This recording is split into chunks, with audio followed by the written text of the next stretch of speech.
Level 1. The Carnival Clown.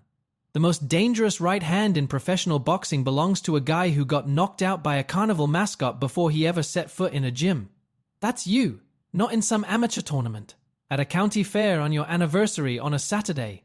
Because your girlfriend wanted a fine dining restaurant and you were too broke, so you brought her to a fairground instead. You are 23! Forklift operator.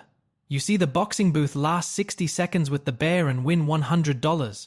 You talk trash to the guy in the bear suit loud enough for the line to hear, and your girlfriend is looking at her phone. You pay the $20. The bear drops you with one punch you do not see coming. Your girlfriend is filming. She goes home with the mascot that night. She does not block you afterward. That is worse. The video hits 2.3 million views on TikTok. A retired boxer watches it 11 times.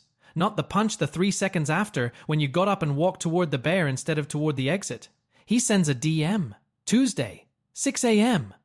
What you don't know yet is that the mascot is going to beat you 2 more times before you ever beat him. And when you finally do, it will be for the world title. Level 2. The Amateur Boxer. The gym is above a laundromat on Fulton Street. The sign says Eddie's Boxing Members Only in vinyl letters, 2 of which have peeled off. You show up Tuesday at 6 a.m. in basketball shorts and work boots because you do not own athletic shoes. 3 fighters are already on bags. One of them has the meme as his phone wallpaper. You see it charging on the bench. You say nothing. Coach Eddie does not let you spar for 6 weeks. Footwork. Guard. Slipping. He makes you stand in front of a mirror holding your hands up for 40-minute rounds, and your shoulders stop functioning by minute 8. You came here to hit things. He makes you learn how to not get hit, which sounds like the same thing and is not. The gym costs $120 a month. Your take-home from both jobs is $2,340. Rent is $875. You eat gas station protein bars at 11 p.m. between shifts because they are $1.29 and contain a number on the wrapper that says protein. Eddie does not charge you. He does not mention this. Neither do you. First fight. 8 weeks in. Your opponent has been training for 2 years at a program with matching tracksuits and a nutritionist. He is technically better in every way that can be measured on paper. You catch him with an overhand right in the second round that starts behind the hip and arrives before his brain registers danger. His mouthpiece lands 3 feet from the ring apron. TKO. You do not know what TKO stands for. You find out in the car. Eddie's office afterward, a folding chair next to a desk made from a door on 2 file cabinets. He plays footage of a middleweight from 1987 on a laptop with a cracked screen. The fighter moves like nothing you have seen, economical, patient, every punch arriving from an angle that should not exist. Watch his right hand, Eddie says. Same as yours. Exactly the same. He does not say the fighter's name. You do not ask. He watches the tape the way a man watches something he has been waiting to show someone for a very long time. You do not understand that look yet. In 6 years you will. That weekend, a fighter named Marcus wins his first amateur bout across town. Stoppage in the first round. The boxing blog runs both results on the same page. His name is the headline. Yours is in the comments, misspelled. Marcus posts the link on Instagram. Which one of these is going somewhere? He has 4,200 followers. You have none. You do not connect Marcus to anyone you have met before. There is no reason to. Level 3. The Golden Gloves Boxer. The bracket drops online. Marcus is in your weight class. Same side. If you both win 2 fights, you meet in the semi-final. Eddie writes the schedule on the back of a gas bill envelope. 4 days a week, 5 a.m. before your shift. The alarm goes off at 4:15. You have not slept a full night since February. Weigh-ins. Marcus is 2 fighters ahead in line. He turns around and says it loud enough for the room. Yo, you're the carnival guy. 12 fighters laugh. A reporter writes it down. You step on the scale. 1 pound over. Sauna. 40 minutes. Trash bag from the janitor's closet. Nobody in that room is thinking about your record. They are thinking about the video. Semi-final. Marcus versus you. He is faster, sharper, trained since 15 at a gym that has produced 2 national champions. He wins round 1 on every card. Second round you throw the overhand right, the same punch from Eddie's tape. The same torque that starts behind the hip and arrives from an angle the other fighter's brain does not budget for. It buckles Marcus's legs. He grabs the ropes. Standing 8 count. He survives. Third round he recovers. Split decision. 1 point. 1 card. You lose. After the fight, Marcus does a shuffle dance in the center of the ring. The same dance the mascot did standing over your body at the carnival. The crowd laughs. You do not, because you recognize it. Locker room. You pull up the meme on your phone. Second 11, the mascot raises his right arm. The sleeve rides up. A tattoo on the inner forearm. Roman numeral 7. You walk back to the arena floor. Marcus is doing a post-fight interview. Shirtless. Same tattoo. Same arm. Same numeral. Marcus was the mascot. He knocked you out at a county fair. He took your girlfriend home. He let the meme spread. And now he just beat you in the ring and did the same celebration dance while a reporter wrote it down. A retired judge named Al Bernstein finds the reporter afterward. That right hand is a problem for everyone at 160 pounds. I've seen 2 people throw it like that in 30 years. The other one is in the Hall of Fame. Nobody reads it except Eddie, who prints it and tapes it inside the gym bathroom where you will see it every morning for the next 3 years. Marcus posts the shuffle on Instagram that night. Caption: The bear is back with bear emoji. His followers double in a week. He tags your name in the comments. You do not respond. You stare at the Bernstein quote in the bathroom the next morning for 4 minutes. You brush your teeth. You go to the gym. Eddie does not talk about Marcus. He talks about the Olympic Development Camp email that arrived Thursday. This is bigger than him. You do not believe that yet. Level 4. The Olympic boxer. Olympic Development Camp. Colorado Springs. Altitude. 6,035 feet. You cannot breathe for 4 days. 22 fighters. 16 will be cut. Your roommate has been here 3 years. First thing he tells you. The food is free. Second thing. Who got sent home last cycle and why? Marcus is in the program at 168 pounds. He is the coach's favorite. He tells reporters on camera that he made you without him knocking you out at the carnival. You would still be stocking shelves. The quote goes viral. He does not mention your girlfriend on camera. He mentions her on a podcast 2 weeks later, casually. He describes what she was wearing. He is the kind of person who says things casually that are designed to leave marks. The national team coach calls you carnival. Your overhand right is flagged in your technique review as mechanically unsound. The biomechanics coach writes it in a report the word inefficient 3 times, the word dangerous once. He recommends retraining it from scratch. You do not retrain it. This is the second real decision you make as a fighter. Trials. Marcus makes the team at 168 pounds as the starter. You make it at 160 pounds as the alternate. The alternate does not get a photo. 3 weeks before the games, the starter at 160 pounds tears his rotator cuff. You are in, not because you earned it, because someone else's shoulder gave out and you were standing near the door when it opened. First Olympic bout. Unanimous decision. NBC cuts to the meme during the post-fight interview. Marcus does a pre-recorded segment where he reenacts the carnival knockout with a prop bear suit and a paid actor playing you. It airs primetime. You watch it in the Olympic Village cafeteria. Nobody at your table says anything. You win bronze. Marcus wins nothing quarterfinal loss, a punch he did not see. He posts a photo pointing at his bare wrist. Caption: Round 2 coming soon with bear emoji. He does not mention the loss. He mentions you. 3 promoters contact Eddie within 72 hours. Eddie reads the largest contract in a hotel lobby wearing gas station reading glasses. He circles 4 clauses with a ballpoint pen and looks at you over the frames. These are the ones that own you. Level 5. The professional boxer. The contract is 41 pages. Advance, $80,000. Your image, name, likeness, the meme all licensable. The phrase in perpetuity appears twice. The word exclusive 4 times. Page 12. The promoter picks your opponents for the first 8 fights. Eddie circles 11 clauses. Lawyer, $400 an hour. By page 23, you understand the advance is money you owe back before you earn $1. First pro fight. The promoter builds the campaign around the meme. Poster. Your face on one side, the carnival mascot on the other. Tagline from carnival clown to contender. Page 9, subsection C, promoter retains creative control. ESPN Plus. Pre-fight package plays the meme 3 times. You knock out a 6-1 fighter in the 4th. The promoter clears $340,000. After recoupment, $0. You are paying to be famous. Marcus goes pro the same month. Advance, $220,000. 4 years, not 6. He drops to 160 pounds. He says it publicly he wants to fight you at your weight. His brand is the Bear. Entrance music samples a growling sound. Robe has bear claws stitched into the shoulders. He launches a streaming segment where he visits carnival boxing booths and knocks amateurs out for content. 3 million subscribers. He sells bear claw merchandise from a website that uses the original meme as the homepage background. Your face. His brand.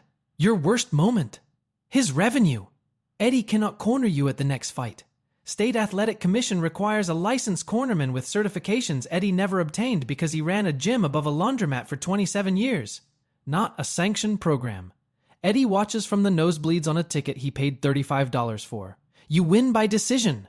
Worst you have looked since the amateurs. Fight 6. Your promoter schedules you against Marcus, regional eliminator. You have studied every frame of his technique, his jab setup, his footwork cadence, how he loads the right hand. You throw the overhand right in the 4th round. He slips it. Because he has felt that punch buckle his legs before. Because he was in the bear suit when your body first learned to throw it. He knows where it starts. He stops you in round 7. TKO. Marcus stands over your body and does the shuffle. Same dance, same bear, different floor. The referee pulls him away. Marcus looks at the camera and winks. 14 million views. You have now lost to Marcus twice in the ring. He has knocked you out at a carnival, taken your girlfriend, branded himself off your worst moment, and put you on the canvas on national television doing a dance you first saw from the ground. Your right hand is swollen the next morning. It has been swelling after fights since the amateurs. You have not mentioned this to anyone. Eddie picks you up from the arena in a car that smells like laundromat detergent. He does not say anything for 20 minutes. Then, the right hand is not enough. We need something he has never seen. Level 6, the regional champion. The right hand starts clicking when you close it in the morning. Not every morning. Often enough that you start noticing which mornings it doesn't. Eddie hears it once during taping. He does not mention it. He starts designing sessions around something new. Midnight. Eddie's gym. Lights off except the one above the ring. You switch stance southpaw, left hand forward. Everything mirrored. The overhand right becomes the overhand left, thrown from the opposite side with the same torque from the 1987 tape but reversed. If you throw it wrong, you are off balance and exposed. Eddie watches from the folding chair. He does not coach this part.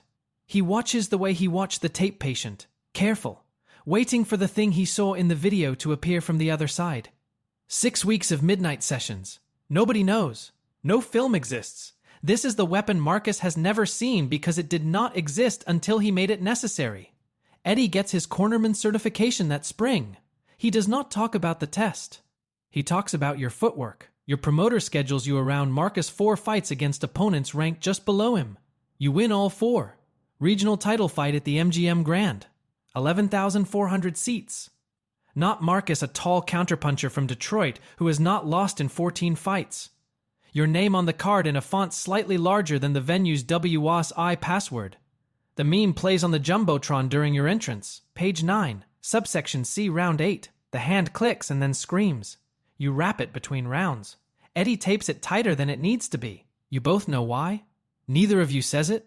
Round 10, you throw the overhand right through the pain. TKO, regional champion. 11,000 people standing. Eddie in the corner with tape on his fingers and tears he does not mention and will not mention afterward and will not mention ever. The belt is heavier than it looks on television.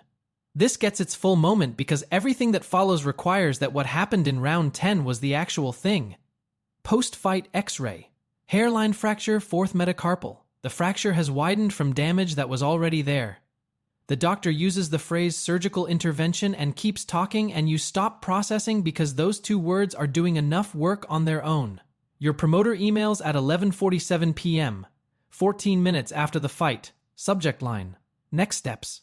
Marcus holds the WBC world title now. He won it 2 months ago, stoppage in round 4.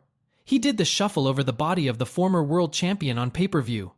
22 million views. His belt. His brand. His dance. The same dance you first saw from the ground at a county fair. The math does not work. The promoter does not mention the math. Level 7. The national champion. Surgery. 8 screws in the right hand. Recovery. 12 weeks minimum. The national title eliminator is in 22 weeks.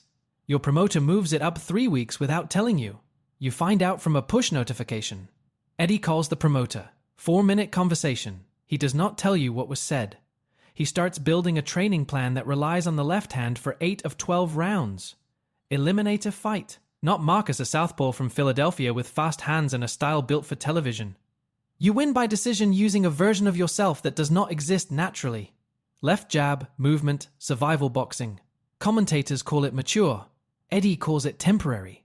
The right hand holds but does not feel the same. You threw it 11 times in 12 rounds.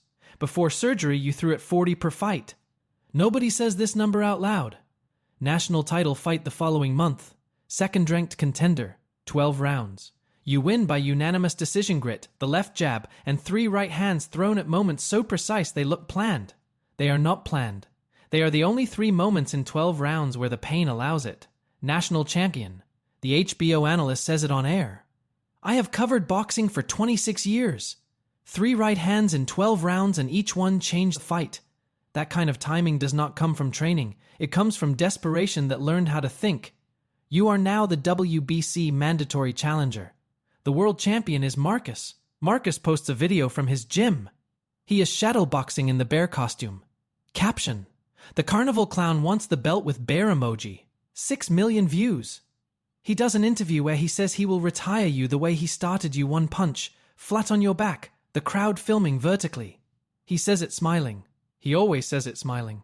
He says your ex-girlfriend called to wish him luck. He does not confirm whether this is true. He does not need to. The damage is in the doubt. Eddie does not watch the interview. He watches the 1987 tape on the cracked laptop for the 47th time. He says, he has never seen the southpaw. He has never seen the left hand. He has studied every frame of your right. He has 0 frames of your left. That is the fight. Your hand clicks every morning. The screws do not dissolve. The midnight sessions continue. The leftover hand. The weapon that does not exist on film. The WBC announces the mandatory title fight. Marcus versus you. The promotion calls it the bear versus the carnival clown. They sell the poster with the meme on one side and Marcus in the bear suit on the other. Both images are from the same night. Neither of you has forgotten it. Level 8. The world champion. Training camp. Big Bear, California. 6,752 feet. 3 weeks in. Eddie sits down during pad work. Does not get back up for 4 minutes. He says it is the altitude. It is not the altitude. Stress test scheduled for Tuesday. Results come in an envelope he puts in his jacket pocket and does not open in front of you. He continues running pads the next day. You ask him once if he should be here. I've been waiting 31 years to corner a world title fight. The heart can wait. He says it like someone reading a grocery list who happens to be telling the truth about the only thing that matters to him. Marcus's pre-fight press conference. He brings the bear suit. Puts it on the table between the microphones. Says, this is where it started and this is where it ends. One punch. Same as the carnival. The room laughs. You do not. You have heard the dance, the growl, the wink, the caption, the podcast, the streaming show, the costume, the Instagram tag for 6 years. You say nothing at the press conference. You have never said anything. That is the difference between you and Marcus. He needs people to watch. You need to win. Fight night. T-Mobile Arena. Las Vegas. 18,400 seats. The ring walk is 90 seconds. The meme does not play. You requested it in writing one clause, negotiated by the lawyer who costs $400 an hour. For the first time in your professional career, the promoter honored it. For 90 seconds, you walk toward the ring, and nobody in that building is thinking about a carnival. Marcus enters wearing the bear robe, claws on the shoulders, growl on the speakers. The crowd loves it. He has always known how to be loved. He has never known how to be respected. That is his mistake, and you know it now, because you have lost to him enough times to understand what he does and does not see. He does not see patience. He does not see quiet. He sees the overhand right because the overhand right is loud and desperate and comes from anger. Everything Marcus knows how to beat comes from anger. Rounds 1 through 10. You box his ghost. Left jab, movement, the style commentators called mature and Eddie called temporary. Marcus is ahead on 2 of 3 cards. He is boxing the version of you that throws the right hand 40 times a fight. That version has 8 screws and a click every morning. That version is not here tonight. Round 11. You switch stance, southpaw. The midnight sessions. The weapon with no film.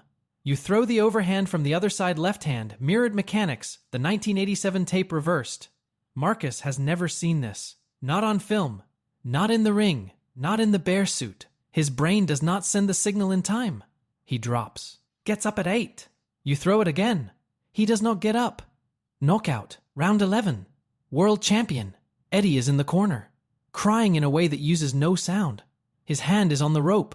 The stress test envelope is in his jacket, hanging on a folding chair 6 feet from the ring apron. Neither of you knows what it says. Marcus is on the canvas. He is not doing the shuffle. He is not winking at the camera.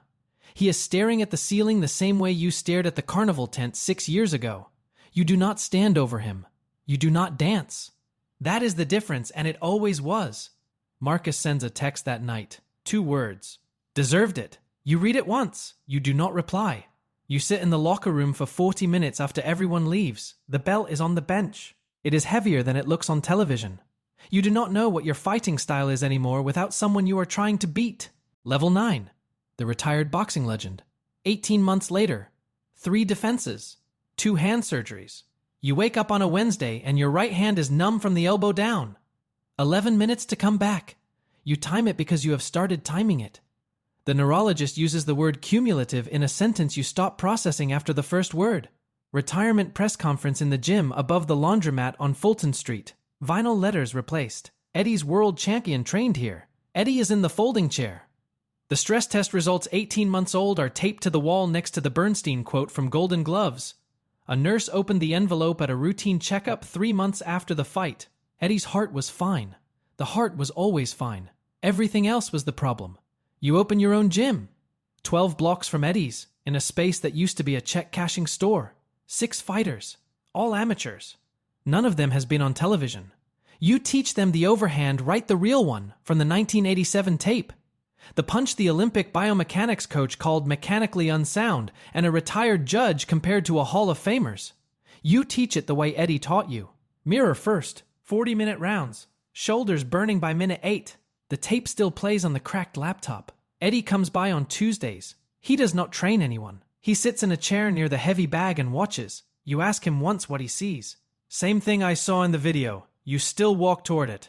Charity boxing exhibition. A carnival, 3 towns over from the one where it started. Boxing booth. Different mascot, different suit, same $20 entry. You are signing autographs at a folding table 14 feet from the booth. Marcus is there. He runs a boxing fitness franchise now. 12 locations. The bear branding is gone. The claws are off the robe. He looks like someone who made peace with the version of the story where he is not the main character. He nods at you across the carnival. You nod back. That is enough. A kid 19, warehouse job, girlfriend pulling his arm toward the exit walks up and pays the $20. Talks trash loud enough for the line to hear. The mascot drops him with 1 punch. The crowd laughs. The girlfriend films it vertically. The kid gets up. He does not walk toward the exit. He walks toward the mascot. Marcus sees it at the same time you do. You look at each other across 14 feet of carnival dirt. You both know what that walk looks like from the other side. You hand the kid your phone. You type 2 words and an address. Tuesday, 6 a.m. That was always the whole job. If this one stayed with you, like and drop a comment with where you're watching from. Subscribe for more.